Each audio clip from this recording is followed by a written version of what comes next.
Hello and welcome to my tour video. I recently just purchased this house in Japan. It had not been lived in for approximately 5 years. So without further ado, let's take a look.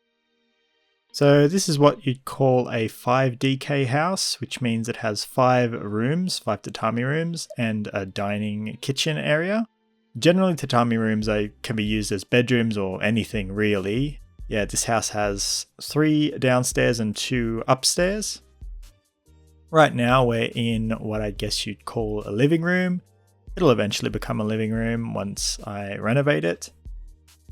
As you can see, the previous owner left a fair amount of stuff in here that I have to throw away. There's all sorts of random things. TV. Here's the air conditioner for those that are interested. It still works. It's a few years old anyway, about 10 years old. There's the calendar from a while ago. So this is what's known as a washitsu, which is like Japanese tatami room. As you can see here, the ceiling is pretty knackered just from the sun. All the ceilings in these tatami rooms are this wooden drop ceiling style, sort of like 70s wood paneling look. Coming over to the kitchen, and something I didn't notice on this first walkthrough was there's actually a broken power cord sort of sticking out of the outlet there. It was live, the electricity was turned on when I came in here, and I didn't notice for I think a day. Luckily nothing bad happened, it caught me by surprise.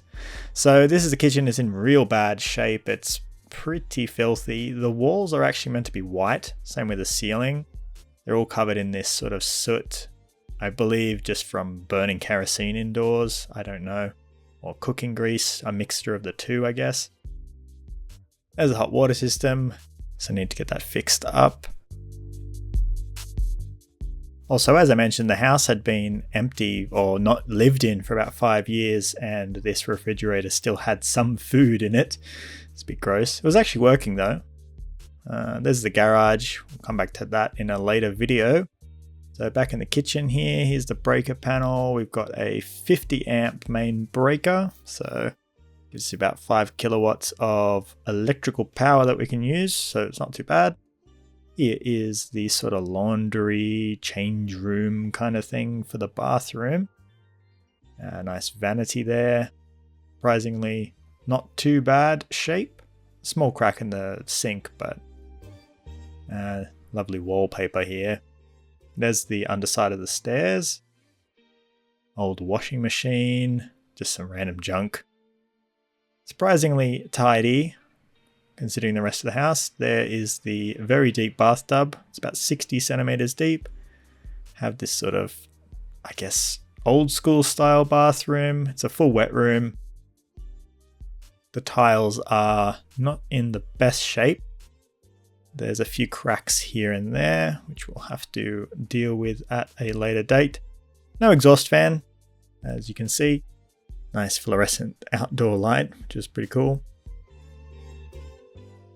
You can see all the grout and everything is all dried up and cracked, so that needs to be fixed up to keep the room waterproof. And just showing off some of the cracked tiles here. I think eventually I'll cover up these walls with aluminium composite paneling, which is waterproof. Just stick it over the top of the tiles. Seems a pretty common fix here for those style of bathrooms. Coming back into the hallway and entrance or genkan area, we just need to step over this. This floor is all soft and squishy because this house was built in the mid 80s, so it's after the building reform went in, but before they sort of changed some other rules about how flooring is done. So basically that flooring is plywood directly over the dirt crawl space, so all the moisture's come up and softened it over time. Plus old plywood is not very good, so that will need to be all ripped out. And unfortunately the way that the construction works with this house is all that flooring goes completely underneath the stairs. It was put in before the stairs, all the walls were put in, I believe, so yeah, going to be a bit tricky to pull that out. So here we are in one of the tatami rooms going into the sort of veranda area or engawa. This is fully enclosed, has nice glass windows in it. It'll probably get pretty hot in summer, so we'll need to do something about that. The amount of dust that's accumulated on everything is pretty extreme. This is a more tidy area. Some knickknacks in there, sort of all over everything.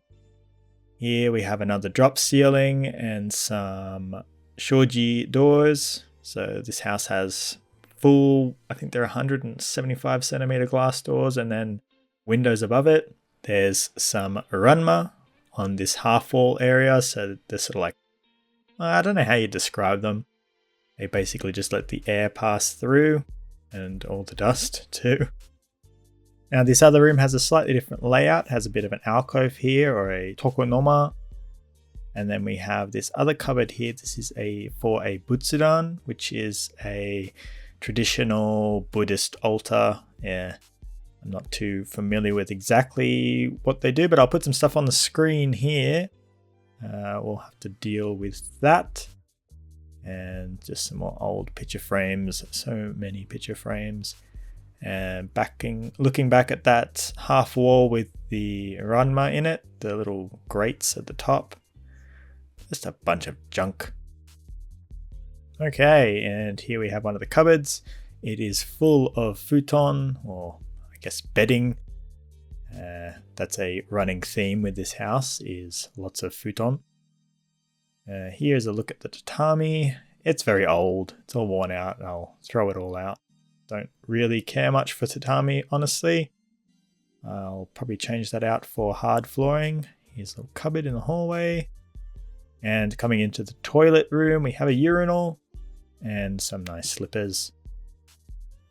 Just having a look around here. It has this dividing door. I'm going to get rid of that. That's very annoying. Here's the toilet.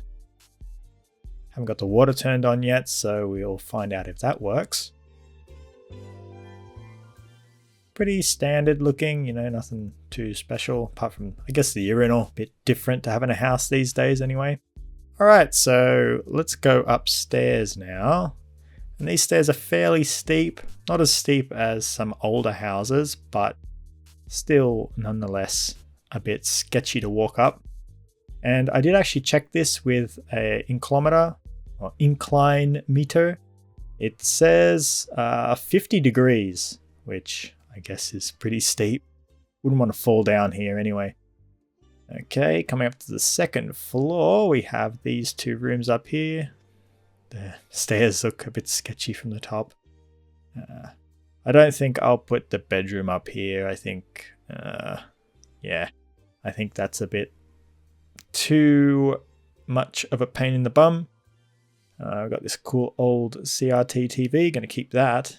And here we have another air conditioner, which is surprisingly clean. I don't think it's been used much. This one is from 2002, and the other one I think was from 2014. We got more futon in the cupboard. So many futon. Pretty nifty, groovy little wall calendar there from 20 plus years ago. Wow, time flies. Here we have pendant lights. If you didn't know, typically tatami style rooms don't have light switches. The lights are just connected straight up to the same circuit that all the outlets in the room are connected to, if they even have outlets. So if you ever go to replace one of those lights, you need to get one with either a switch on it or a remote. Just having a squiz there at the phone line. I believe this house doesn't have copper phone lines anymore. It'll be fiber optic. So it's all going to have to come out. More bedding. So much bedding. And here's this other room. This is what you'd call, I guess, Western style room. It's still counted in the sort of tatami rooms, so the 5DK layout that was mentioned before. It's not actually carpeted, that's just a big area rug. Some more stuff. Cool lamp. And a creepy doll. Hopefully it doesn't come to life and eat me. cool little table. Might keep that. A random picture. Just various things. Just need to throw out most of it. That was part of the agreement with buying the house, was I'll have to throw out all this stuff, which is why I got it for the price that I got it for, which I'll talk about in a later video. Just leave a comment down below if you would like to see that. I can go over all the numbers of how much the house cost and the sort of buying process. I had friends help me when purchasing the house, so there's that.